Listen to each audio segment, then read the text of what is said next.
Are you ready for good talk?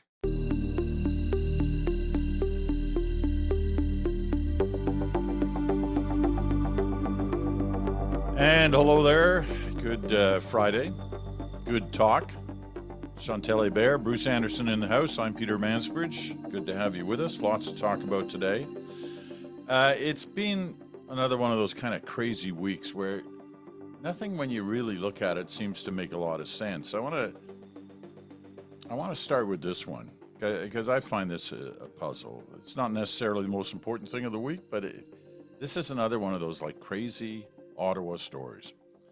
We're coming up in, literally a matter of hours, Monday, for the fall economic statement.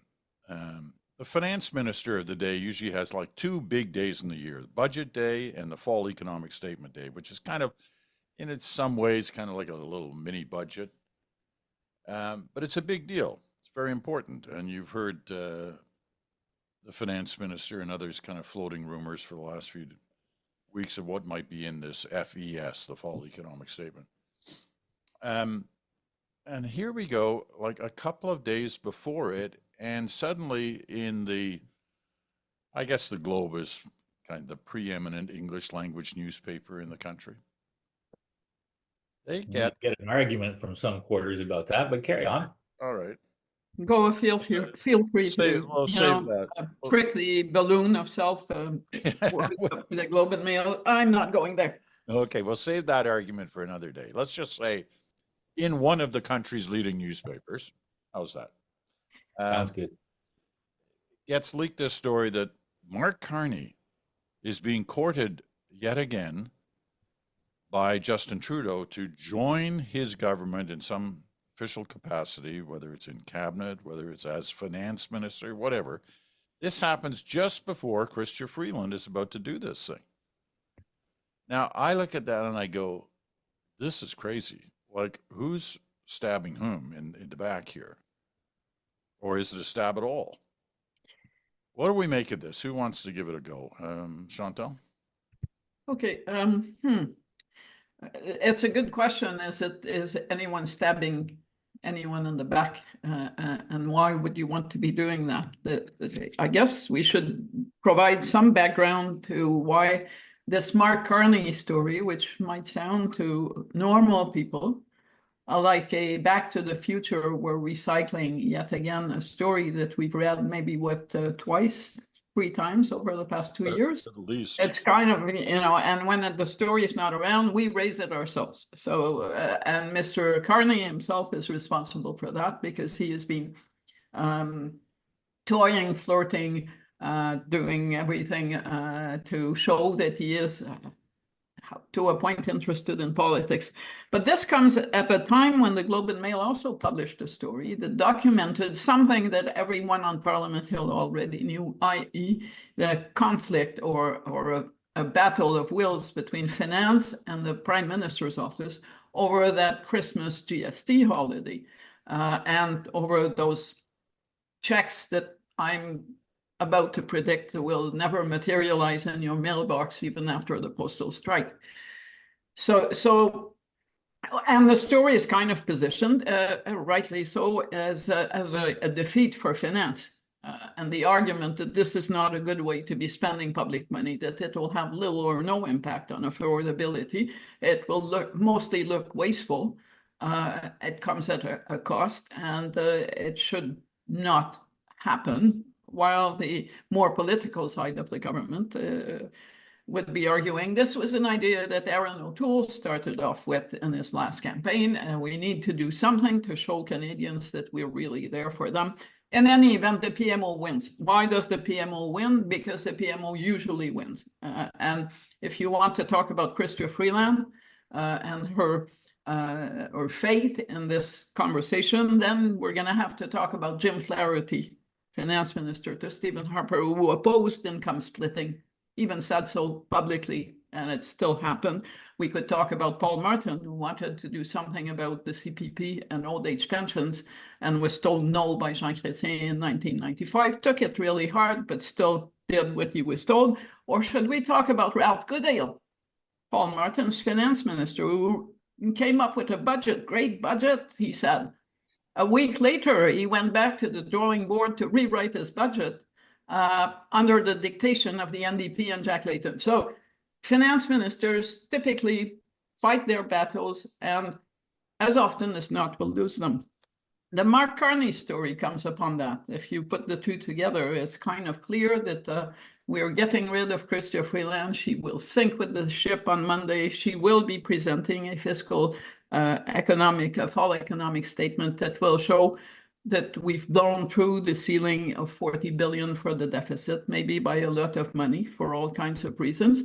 You do not schedule the fall economic statement on the day before the House goes away for Christmas and the holidays if you have great news to share. But is it really a play to say the days of Trudeau-Freeland are counted and she's going to be fired? I don't know. What I was told was that Mark Carney was offered a role in cabinet, but that the role would have seen the creation of something Canada-US ministry to handle what is going forward, not finance. There are issues with such an offer. If you create a ministry out of thin air, it doesn't really exist. It doesn't have a place in that chart of the government. It doesn't have a real department. It's like being deputy prime minister. There's no such department. And my understanding is that Mark Carney's answer was that he didn't want that kind of a portfolio for all kinds of legitimate reasons. And then you get to the rumor that all he really wants is finance. I don't know that. But I think it's a bit more complicated than just a play to get rid of Trudeau-Freeland. Okay, Bruce, what's your take? Well, I think there are a couple of things going on at the same time. You guys are journalists, and so maybe you read this differently, but if I read a story that goes out of its way to say there are 10 sources for this story, I think the journalists are trying to tell us there is an attempt to stab. This is a stabbing that is happening, and we want you to know that we're not in any doubt about whether or not that's the case. Now, whether this will end the way that story predicts, I think is a very open question. I think Chantal exactly makes the point. So these are a number of different moving pieces. Is there friction between the finance minister and the PMO about spending? I heard yesterday that Kreskin, the great mentalist who I went to see when I was 7, he passed away. He lived a long life to 89 or something like that. You don't have to be a mentalist to think that there's friction between Trudeau-Freeland and the Prime Minister's office about spending. And I think, personally, that's a good thing. I think that there's friction. There was already going to be friction. And then recently there are some stories about what the feds have estimated would be some of the costs associated with some of the legal cases that they're dealing with. So I think we're headed for a bad news story on Monday about the fiscal situation of the government. And in the past, it's probably been fair to say that this Liberal government has not cared very much about bad stories about their fiscal performance. I think they care more about it now. I don't know that they care enough about it, but they care more than they used to. They now look at public opinion, which is categorical in showing that even people who didn't used to think about the fiscal issue when it came to the federal government are now saying the reason our taxes are so high is because the government keeps spending money on people that aren't me.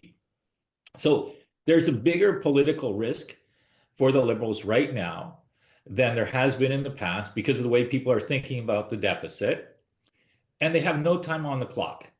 They don't have another 2 budgets after the next one to right the ship, and they don't really have too many more chances to say, okay, we know that we said we were going to stay within these guardrails.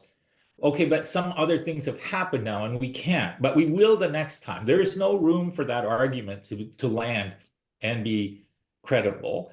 And Mr. Trudeau has no real credibility on this issue. I think it's fair to say that Liberal leaders in my lifetime have been a bit of a mixed bag in terms of their credibility as fiscal stewards.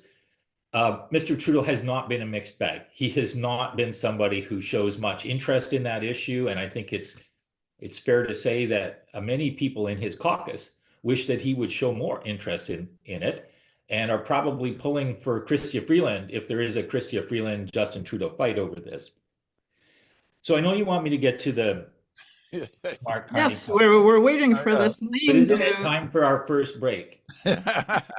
I want to know how many stabbings constitute the real deal. Like how many? I want to, constitute a stabbing. I want to know who's really being stabbed here. So, look, I think it's fair to say that that story in the Globe and Mail, one of Canada's most remarkable news organizations, it's a... The PR side of him can't help itself. It did not look to me like it came from somewhere outside the government. It looked to me like it came from that brownish building downtown. Can we get to Carney? And that it might have been constructed to send a signal to both Ms. Freeland and to Mr. Carney. And in that sense, I look at it and I go, whatever they're trying to do here, this is a kind of shambolic way to try to do it. I don't think this is the way that you make important political change happen and make people look at it and say, you know, despite the troubles, they're managing things well. They've got a kind of a plan and they're executing the plan. Putting a plan on the front page of the Globe and Mail, it looks ham-fisted, and I don't know what the outcome will be. As for Mark Carney, I don't know whether or not he's interested in hearing an offer. He's always seemed to me like somebody who's interested in making a contribution in terms of public policy. Oh, come on. This is obviously a time of... You don't know whether he's interested in having an offer pitched to him? I mean, sure. He's talking to them. There is no one who has gone out to say, we don't know what this story is made of. Even the Prime Minister's office has kind of moved off the we want to engage in speculation to say things like, we believe that he would be a great addition. That's not what you say. I think he would when be you a great invite addition. a guy to a dance and he turns you down. I think he would be a great addition. I think it's a time of crisis. I agree with Chantal, though, about don't take a fake job if one is offered. You don't have any influence, and then you're trapped in the same political circumstance that everybody else in this cabinet is, which is not going well primarily because the Prime Minister refuses to read the Canadian mood the way that everybody else can see it about himself personally. Can I be a contrarian and just offer you, and I'm not saying I'm right, but a different reading of some of the events of this week? For one, backstabbing, yes, for sure. But the strength of the story, since it was widely known that this friction was happening, all rested on that sentence. We spoke to 10 different sources, and it keeps getting repeated. But in the end, it is an amplification on a story we have heard about. But if anyone is thinking that this is about backstabbing Freeland and that in the process, Justin Trudeau doesn't get his hands cut by that knife, they are seriously deluded. What's the end game here? One of two options. The first is already happening. It goes to the Prime Minister's credibility on fiscal issues. Most people who will have read those stories will think, looking at the reaction to the GST holiday, for instance, well, Freeland was right and Trudeau was wrong, and he's forcing his finance minister to spend money that we don't have on something that won't result in anything. Worst case scenario, Freeland resigns. Do you seriously think the government and the Prime Minister at this juncture, in the state that they're in the public opinion, and with all the challenges coming down Canada's way, can survive a public rift that leads to the resignation of the finance minister over a matter of fiscal restraint? I can't see how the optics on that would be really great for the Prime Minister or his leadership or his chances of making back some of the ground that he has lost to Pierre Poilievre. Then I'm going to go back to that check, the one that I'm no longer necessarily believe you're going to receive. You could argue that the government has not found and is still struggling to find a way to deliver those $250 checks and to find support across the aisle. Or you could look at what was said this week, in particular by Freeland, and see a signal that the government is saying, you know what, and I'm almost quoting her here, we are in a minority situation. We need support across the aisle. We didn't find it. What's missing from that sentence is, and we are still actively trying to find it. So it could be that the government is walking back that part of the package and using the fact that there's no support across the aisle. We tried, guys, but we're not doing it. And why would that matter? Because it would be somewhat of a win for Freeland. The biggest part of the package that was announced this month in spending by far is those checks. Now, it's still a mess. Not only did you promise money that you probably won't deliver, but if you don't deliver, you've also managed to make angry all the people who weren't going to receive it and are going to remember that you didn't, you were the Grinch at Christmas for them. And they're still going to be angry at you forgetting them while everybody else is going to be kind of saying, where's my $250? But there are many ways to read this. The bottom line, where I agree with Bruce, is it is a mess, and the Prime Minister looks like he's losing control over his own messaging and his own government. Yeah, it was clearly a botched promise, and now could end up looking even more botched than it originally was. The other thing, and Bruce kind of hinted at it, well, you both did really, is that of Justin Trudeau's suits that are not strong. The economy is kind of leads the pack. And it's interesting because, well, much has been tried to be made over the years about, Justin Trudeau like his father? Are there similarities? And usually the answer is no, they're not. They're very different. But on that issue, they're similar. It was Pierre Trudeau's weakest suit, too, was the management of the economy. So it's interesting that Justin Trudeau seems to be looking at the same deck of cards, if you will, on the economic front right now. Well, we'll see how this all plays out over the next few days and where Mark Carney ends up, if anywhere. But Chantal was right. This story keeps coming back at us and has been for the last couple of years, and it always seems to kind of fizzle out and go nowhere. But both parties are clearly interested in some fashion and for different reasons to try and make an accommodation. Okay, we're going to take that break and come back, and there's lots more crazy stuff to talk about, and we'll get at it right after this.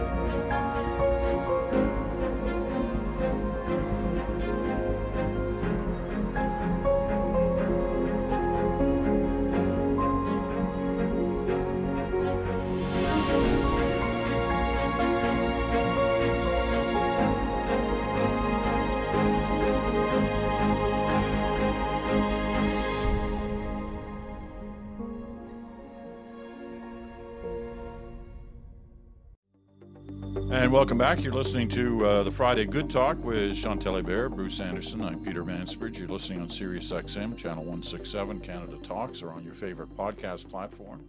Or you are watching us on our YouTube channel. Glad to have you with us wherever you're connecting to us.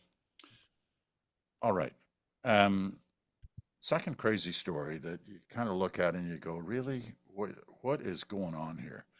And this is the Trump tariff threat and the attempt by Canada, Team Canada, if you will, to have a organized front to deal with this. Well, what looked possible as an organized front a couple of weeks ago now has this kind of gang that couldn't shoot straight look to it, everybody going off in different directions, different premiers saying different things with different plans, some of them crapping on each other for their suggestions. And meanwhile, if we're in this trade war, or verbal trade war at this point, I guess, until the inauguration. If we are, you look into the States and you go, wow, man, they must be in a shambles too. But no, what are they talking about? I watched their early morning programs today, and the first 10 minutes is it about Canada? No. It's about a trade war? No. It's about tariffs? No. It's about SUV-sized drones flying over New Jersey. And everybody is into this. Is this really happening? And what's happening? And who's flying them? And why are they doing it? And is this the invasion of the aliens? You know, is Orson Welles going to If those drones were here, we'd be doing the same thing, though, right? We agree on that. If they were here, if they were here, if they were actually there. I mean, New Jersey? Why New Jersey? You're going to invade the United States over some, you know, anyway, I don't want to get into the SUV drones. But I do want to try and understand what's happened to our coordinated front, if there ever was one. Is this thing a shambles too, as to the way we're prepping for this? Bruce, you start this time. Yeah, it's not good. It's not been a good week in terms of the management of the risk for Canada. I think to some degree, it's a bit of a fallacy to imagine that there's going to be an absolute Team Canada approach, even in a situation where all of the politicians involved get along well or kind of aligned from a partisan standpoint, which isn't obviously the case here. And the reason I say that is that the way that tariffs could work, in order to imagine a Team Canada approach, it might be the case that, you know, the tariffs would hurt me in what I do, might not affect Chantal in what she does, but a Team Canada approach implies that she's supposed to accept some pain as part of a Team Canada approach because I'm going to have some pain. So if we think about that across all the different sectors of the Canadian economy, the different companies that have different relationships in terms of the movement of their goods and services across the border, the notion that everybody would come together and say, we're all going to take the same medicine, which is going to hurt, export tax, whatever it is, in terms of retaliatory measures, because it's important for the country to stand together as one. You know, I don't think that exists as a reality. There are too many people that have too much at stake, and I'm not minimizing what they have at stake. I'm saying they have lives to live, they have jobs to protect, they have businesses to have thrive. So the most that you can hope for is to be able to have a conversation where people try to find areas of common interest, where they have the instinct to try to work together. To present the argument that this can be and is a mutually beneficial trading relationship. I think that's what the Prime Minister and the Premier should be trying to focus on. And I do think that there are people around the Prime Minister who believe that that's what they should be doing as well. I think it was terribly unfortunate that he made the comments that he made this week about the US election being the second time that America had decided not to elect a female president. I think it was a bad interpretation of that election. Yes, I'm sure that there were some people who didn't vote for Kamala Harris because she was a woman, just as there were some people who didn't vote for her because she was Black, or because the economy wasn't working as far as they were concerned, or because they liked Donald Trump and what he had to say. There were lots of things that contributed to that election result. And the Prime Minister's interpretation of it was overly simplistic, to put the nicest possible language on it. Why does it matter? Well, just as the sheer politics of it, it was a terrible trade. There aren't many people in Canada who don't know that he's a feminist already. He didn't need to say that, but he wanted to say it because he was at an event that was about that. Fair enough. There were other ways for him to present his feminist credentials without saying, I'm going to characterize what America has done as a voting population in ways that reflect my role as a feminist leader. It quite predictably made people upset, both on the Canadian side of the border, who are trying to figure out how to manage these difficult economic and trade issues, and south of the border, people look at that and they're entitled to say, well, who is he to tell us how we voted? We as Canadians would not want to hear a foreign leader, describe the fact that we haven't had an elected female prime minister, evidence that Canadians have always voted against a female. And final point for me is, if Mr. Trudeau did decide that he was going to give up the leadership and let there be a race, there'd be at least 3 qualified female candidates standing ready. But he's the one that's preventing that from happening. And I think it was a terrible, terrible mistake. He could have started by standing by his finance minister. No kidding. Anyway, Chantal, you want it's really kind of difficult to get into Justin Trudeau's head and try to figure out, does he see himself for what he is, a feminist prime minister that does not, by virtue of his feminist credentials, become a woman? So if when he defeated some of his female rivals for the leadership, did he set back the cause of women in Canada? Because he did. If he were running against a female conservative leader and he won, would he have to say, I'm really sorry that I set women back in this country by defeating someone who could have been the first elected female prime minister? It's just stupid. Whether you're a feminist or not, you look at this and you think, what was the point of this? And how could it be helpful in any way, shape, or form? What it did is shake the rather fragile confidence that many had that on the Canada-US file, Justin Trudeau would be a surer hand on other issues. You kind of thought, okay, here we go again. Now, to go back to the premiers, what we have, and it's totally understandable, but it is reality, is a black and white assessments of, 1, the nature of the tariff threat, and 2, the way to address it. And those divisions are not just regional. Ontario and Quebec are not on the same page. Premier Ford is convinced the tariffs will be coming. François Legault is convinced that it's just a threat. They are both playing to their audiences in saying that. One of them is obviously right. We'll find out soon enough.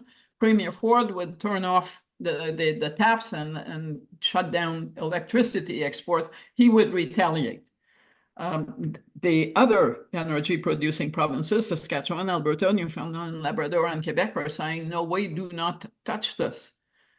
But there is a fundamental issue that gets lost in this. If tariffs do come and they're targeted and they hurt Ontario a lot more than they hurt Alberta, everyone is going to hurt. You cannot bring down the economic powerhouse of the country without everyone taking a hit. If the tariffs and whatever happens in the tariff war wreaks havoc in Alberta and Saskatchewan, everyone will feel the pain. There is no refuge from that pain by saying them take a hit at the other guy. It may all be provinces that believe that they are kingdoms, but when it comes to the economic consequences of those tariffs, there is no shelter behind the Fortress Alberta, Fortress Quebec, Fortress Ontario wall. It's more complicated than that. And that is why they're going to have to do better at speaking with each other and coming up with more constructive attitudes than the not me, look at this other guy thing. Also, I mean, if you were sitting in Donald Trump's office looking at this, you would think these guys are going to, they're all suckers. They're going to be easy to pick off one by one because they can't even have a phone conference together without coming out all over the map. That's true. And, there are a couple of ways to go out of this. I look at the situation right now in terms of the landscape in a way I haven't looked at it in, 10 or 20 years, where it seems because of the issues and because of the weakness of the central government, the federal government, I see the provinces and the premiers in particular as powerhouses in a way they haven't been in years on the landscape. Doesn't mean they're necessarily right about the issues, but they seem to have a kind of clout and a public space on a national level that they haven't had before. Is that just me, or It's an interesting point. I hadn't thought about it, Peter, but it's possible that is in part the case because we are in a situation where the prime minister has such limited credibility. He has so little uh, public opinion support personally that there is an instinct to kind of look around to who else is saying things. Like I found myself reading Doug Ford's comments and thinking, I at least feel a strategy that is organized around the economics of the issue. I don't know whether or not it's effective, but I feel like that's what he's doing. And I don't know that it's um, all that strategic. I don't know that the language is clever, but I find myself kind of paying attention to it, in part because I'm not hearing things from the prime minister that make me feel similarly kind of inclined to understand that he's got a plan and that he's executing on that plan. And maybe that's even more the case after, he decided to opine on the US democracy. Um, but I don't know if I go beyond that. I saw that Scott Moe was calling for a Canadian election, and I kind of feel like Danielle Smith talking about her own border plan. There is more oxygen for that. To your point, we're hearing more about what they're doing and thinking, but whether it is credible and thoughtful to the extent that I kind of remember an era where it did feel like premiers were a little bit more credible and thoughtful on the national issues and the national agenda. And maybe that's just me showing my age and believing that things were better. Usually that's when Chantal says, yeah, it was always bad. But we'll see if she agrees with that. So it's impossible in the real world to divorce Premier Ford's front row seat, which he owns by the nature of his province, but also because he happens to lead the Council of the Federation. That's the name for the provincial premiers getting together, as they are, I think, this weekend. But with his electoral agenda, this is a premier who wants to go to the polls and actually is getting set to road test the ballot box question: who do you want to lead Ontario in the face of the challenges coming to Canada from the Trump administration?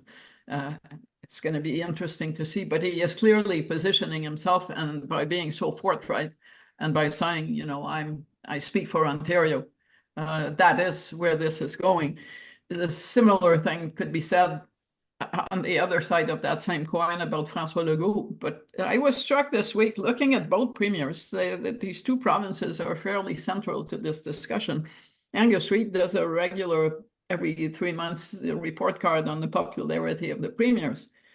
And both François Legault and Premier Ford, they have the last and the next to last place. The 1 and 3 believe in each province that they're doing a good job.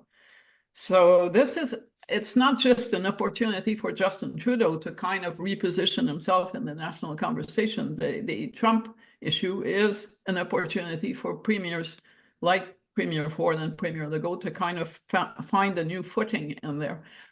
The silence I'm hearing, loud silence, comes from across the aisle in the House of Commons, from the person who would, if the polls are to be believed, be leading Canada through this within a matter of months. And I'm not hearing anything. It's radio silence on the Conservative side. I think at some point the Conservatives will have to join the conversation in a way other than saying we need an election, which I happen to believe is in the larger picture probably right, but to move beyond it's all Justin Trudeau's fault and everything is broken to how are you going to live with your own assessments of where we are at if you take office and Donald Trump throws all of that stuff back at you? I want to get to that point on Poilievre and why we're not hearing anything or not hearing very much from him in terms of how he would position himself and a government led by him with the United States right now. But let me just tie the knot on that earlier conversation. I wasn't trying to suggest that the positions being put forward by some of the premiers are credible or not. I was just trying to say that they have a public position, perhaps because of the weakness of Ottawa, that I haven't seen for a long time. Even to the point of, there was a time in the last 20 years where you could stop Canadians on the street and ask them to name, half of the provincial premiers, and they wouldn't have been able to tell you. They wouldn't have got to five. They wouldn't have got probably to two or three.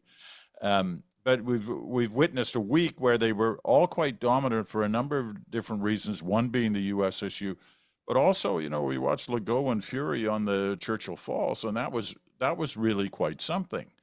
After literally decades of getting nowhere on that issue, and decades where the media sort of said, "Oh God, not another Churchill Falls story. I don't want to talk about that." And here you have these two guys. I know it's tentative at the moment, but cutting a deal on a really important project that is important not just to Quebec, Labrador, and Newfoundland, but to the country and to the Americans. Anyway, let's get to this Poilievre thing, because I think it's really important, and it draws into issue two how he's able to get away with what is a pressing national issue. Every elected leader is talking about it and is developing plans and promoting them. And you have the person who could lead a government that has as many as 220, 230 seats in it just months away, who's not really saying anything other than, "Oh, those tariffs, that's not a good idea," is not detailing what he would do, or his party would do, or a government led by him would do. Who should be pursuing this? I mean, obviously the media should be challenging him whenever they have that opportunity. But is it possible that he could go through this period without answering in detail? Yeah. Yeah, it is possible. I mean, there's an old adage in politics, which is that, I forget the exact metaphor, but if your opponent, your political opponent is stumbling, don't reach out and break their fall. You let that happen. And so if you're him right now and you're looking at Justin Trudeau, you're going, I'm going to let that play out a little bit. I'm going to get a real bounce out of yesterday was calling him a fake feminist because he was preaching feminism about how the U.S. should have voted, and at the same time appearing to undermine confidence in his female finance minister. And in the world of politics, that's a fair shot. It's not something that is kind of over the line, in my view, in terms of a criticism. It's part of the cut and thrust of politics. On Monday, he's going to get another boost of energy around the fiscal situation of the government. He might get a boost of energy around the GST check without ever having said that he was horrified by it. He made it clear that he didn't think it was a good idea for the government to be spending this kind of money, which, for most people, the polling that I've seen sort of says, yeah, if people are asked if they want the money, they'll say, sure, give me the money. But if you ask them, do you really think it's a good idea for the government to spend this money, they might say, I don't know about that. So he's taken a position that is relatively low risk on this latest round of spending. He's kind of avoided having to put himself in a situation where he says, well, it was a good idea when Doug Ford did it and a bad idea when Justin Trudeau did it.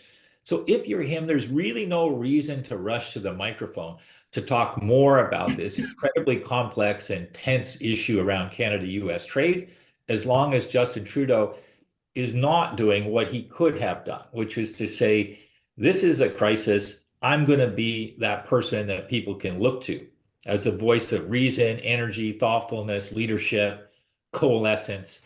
And if Justin Trudeau is missing those marks, then it makes sense for Pierre Poilievre to stand back and just let that happen. I totally agree. Justin Trudeau's benefit in this is that he is the front and center person. He can't be replaced by some other figure, be it the premier or the leader of the official opposition. The danger is that he gets to wear whatever mishaps happen along the way. Preventable or not, it will not matter. So if you are not on center stage, you're not really part of the conversation, because that's not necessarily the role of the leader of the official opposition.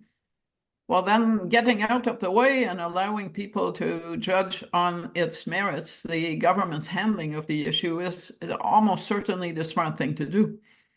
So if we could use a time machine and go back to the day before the Mar-a-Lago Meatloaf Summit, would we say now, oh, if Pierre Poilievre could go to that dinner, if he was invited to that dinner, that he should have gone to that dinner? We wouldn't. We'd say, no, he's better off not having done that in retrospect, because he doesn't have to then be part of the subsequent management of the issue by the government.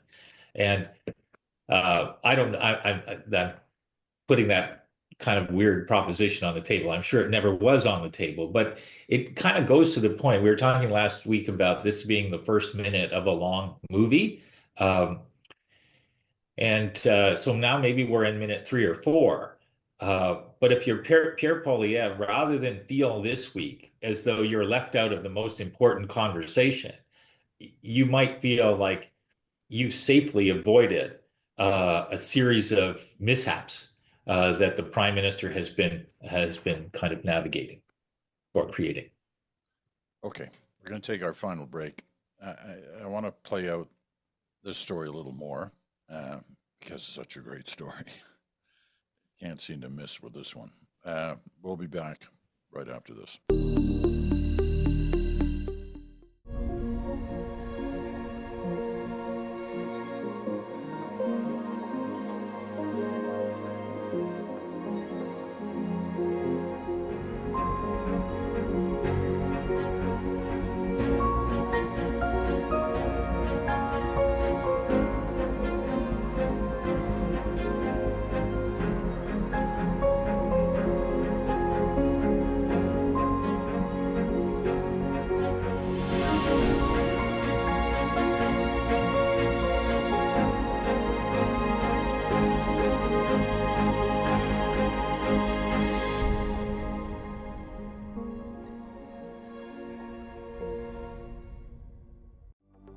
Welcome back. We're into the final segment of Good Talk for this week. Chantal and Bruce are here. Reminder that the Buzz comes out tomorrow morning, 7 a.m. That's our newsletter. And you can, if you don't already subscribe, and we have record subscriptions, it's free. And you can get it at nationalnewswatch.com/newsletter. Okay. You know, Bruce mentioned the movie. Mentioned that a couple of weeks, that there's a movie running out. We may be at the 3 or 4 minute mark of that movie. We don't know how long it's going to be. But here's my question. Do you think Donald Trump is still watching the movie, or is he satisfied with just kind of throwing the firebomb at Canada on this and watching with a certain degree of, you know, laughing, I guess, at what's happened since he did? Because I keep arguing with myself about whether or not he's serious about some of the things he says about Canada. Beyond tariffs, the whole 51st state thing, et cetera, because he doesn't let it go. He just keeps going at it, and whether he's just trolling or whether he's partly serious or what, I can never quite come to grips with that. Chantal, what do you make? Well, I think he's mostly having fun, and it works. Every time he says something, everybody in Canada just jumps out of their chairs. The media runs around asking premiers, prime ministers, party leaders, etc. If you're a bully in a schoolyard and no one is paying attention to you, everyone is playing their own games, and you will find a way to attract attention, and you will be happy for it. How serious is anything that Donald Trump says is way beyond my pay grade. I don't know, but I do understand that at this point, it looks like we are entertainment. Mr. Trump has a share of other issues to deal with, including his nominees, the Republicans that he leads and imposes his will on in Congress. There are other things happening. It's tempting for us to see everything that he does pertaining to Canada as central to everything that Donald Trump does, but that's not reality. If we were in the US, we wouldn't be hearing about this 51st state thing more than in passing. It might be the kicker to a newscast because it's kind of entertaining to watch. So we are not at this point in the substance of a real argument, but we are certainly dancing to his tune. Bruce? Yeah. Remind me the name of the desk that the US president sits behind. I was trying to remember that. It's named after a ship, isn't it? That was found in the Arctic. All right. Well, anyway, Navy ship. If it comes to you, then let me know. But I want to believe in a world where the president of the United States is sitting behind that desk, buried in the most important geopolitical and domestic, economic, and social issues, trying to figure out what the right decisions are to make for the betterment of the planet and all the people on it. Unfortunately, I don't think that is how Donald Trump works. I think that all of the available evidence is that he will have noted very carefully what Justin Trudeau said about his election victory this week. And there'll be not just one price to pay rhetorically, but probably multiple prices to pay. We saw that his kind of de facto vice president, Elon Musk, came over the boards yesterday with a tweet criticizing Justin Trudeau for that comment. That's somebody with a giant audience. So the repercussions are not just one person, one tweet. They're large blocks of the US population. And I also kind of the view that for the people in our diplomatic corps and the people in our companies and labor unions that are trying to figure out how to strengthen relationships across the border, every person in that Republican conference, and the incoming ones too, would have noted that the Canadian Prime Minister said the Republican victory was about rejecting a woman as president.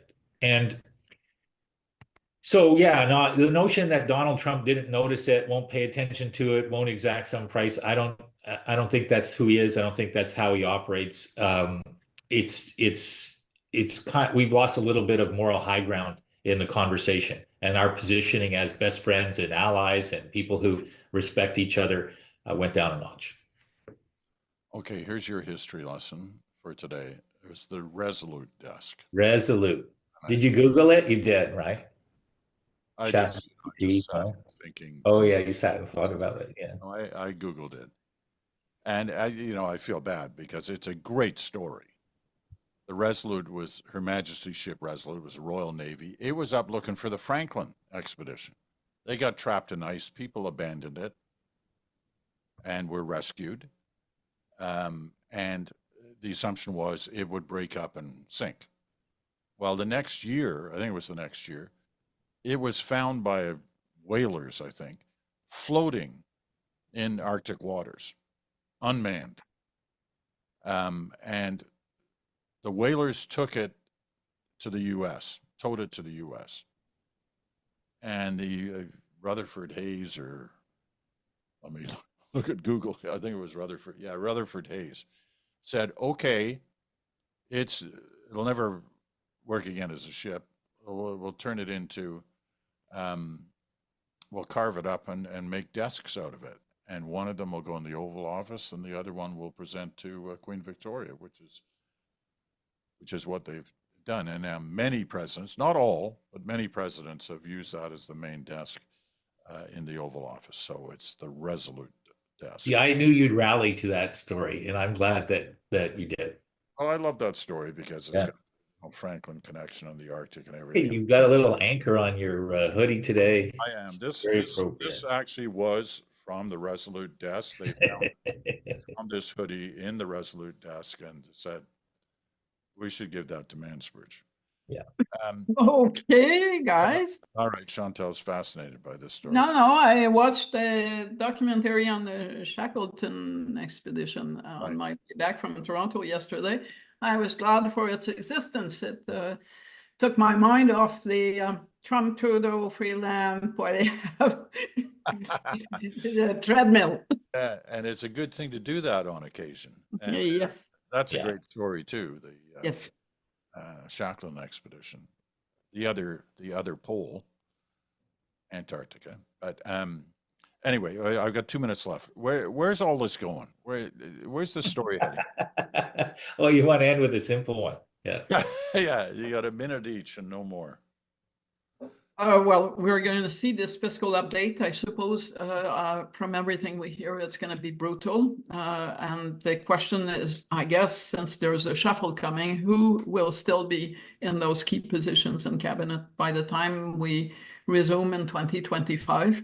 But the story is still playing out. And when personalities are involved, actual people, you can't just predict behavior. But if Trudeau-Freeland should throw in the blanket, I suspect the government cannot even begin to measure how much trouble it would be in. You mean if she was replaced in a shuffle? No, well, it depends. There are many ways to do things. I don't believe that Mark Carney is best placed at finance in those post-November 5th. I think he could be more useful in another capacity. And I don't believe his sheer arrival would change the perception that Canadians have of the fiscal management of the government. It's too late for that. I don't know why they don't think of him as Foreign Affairs Minister. Apparently the suggestion was put to the government more than 12 months ago, and here we are still blah, blah, blah.